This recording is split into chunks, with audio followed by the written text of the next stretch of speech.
अस्सलामुअलैकुम, मैं हूं मुस्तफ़ा एहसान। आप देख रहे हैं PNN टीवी। हेडलाइंस आपने जानी, बुलेटिन का बाकायदा आगाज़ करेंगे और सबसे पहले बात करेंगे गुजरांवाला से बागबानपुरा पुलिस की, जिसका डाकुओं के साथ मुबैना मुकाबला हुआ है, जिसके नतीजे में एक खतरनाक मुलजिम जुल्फ़िकार उर्फ जुल्फ़ी अपने ही साथियों की फायरिंग से हलाक हो गया है। ये एक अहम खबर है जो आपको दी जा रही है गुजरांवाला से, जहां पुलिस और डाकुओं के दरमियान होने वाले मुकाबले में एक डाकू हलाक जबकि 3 मुलजमान फायरिंग करते हुए फरार हो गए हैं। एक बार फिर आपको बताया जा रहा है गुजरांवाला का थाना बागबानपुरा है, जिसके इलाका गला पाइपावाला में पुलिस मुकाबला हुआ है। इस हवाला से मजीद जानते हैं अपने नुमाइंदे आबिद मुगल से। जी आबिद, अपडेट कीजिएगा। आज मुस्तफा देखिए, ऐसा है कि ये SHO बागबानपुरा पुलिस सैयद कैसर बादशाह हैं, जो इलाका थाना बागबानपुरा में अमन अमान की सूरत हाल को हर सूरत बरकरार रखने के लिए हर मुमकिन इक़दाम कर रहे हैं और इनके इक़दाम के इलाका थाना बागबानपुरा में अमन अमान की सूरत में समरात भी सामने आ रहे हैं। अब ये एक थाना बागबानपुरा पुलिस की जानब से मुबैना पुलिस मुकाबला सामने आ गया है, जिसमें एक इंतहाई खतरनाक बदनाम ज़माना और रिकॉर्ड याफ्ता जुल्फ़िकार उर्फ जुल्फ़ी नामी मुलज़म पुलिस मुकाबला के दौरान अपने ही 3 साथियों की फायरिंग से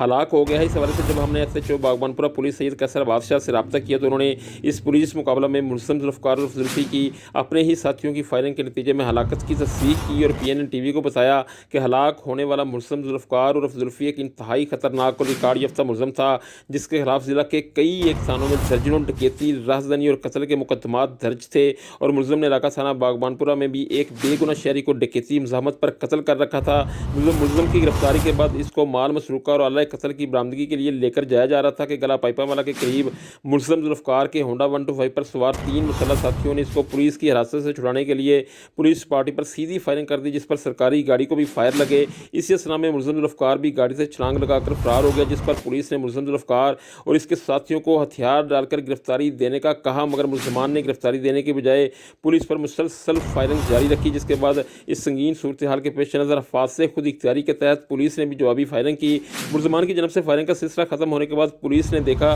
तो मुलज़म जुल्फ़िकार उर्फ जुल्फ़ी अपने ही साथियों की फायरिंग से शदीद ज़ख्मी होकर